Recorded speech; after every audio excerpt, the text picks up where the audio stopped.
ամենից անհասկանալի կետը ինձ համար հոկտեմբերի 18-ին, թե 18-19-ին, երբ Նիկոլ Փաշինյանը մերժեց պատերազմը կանխեցնելու ռուսական առաջարկին։ Ադրբեջանը համաձայն էր եւ Նիկոլ Փաշինյանը մերժեց հստակ իմանալով, որ պատերազմը պարտվելու է, որովհետեւ գլխավոր շտաբը զեկուցել է ուղղակի, որ պատերազմը շարունակելու ռեսուրս բանակ այլևս չունի։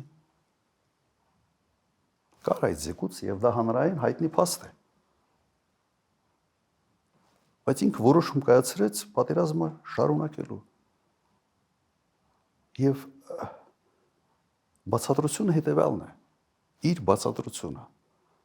այդպիսի որոշում եմ կայացրել, որ ինձ չասեն, որ ես դավաճան եմ։ Եվ այդ որոշումը մեր ժողովրդի վրա նստել է առնվազն 2.500 լրացուցիչ զոհով եւ առնվազն 5-ից 6000 վիրավորներով։ Սա առաջնորդի քայլ է։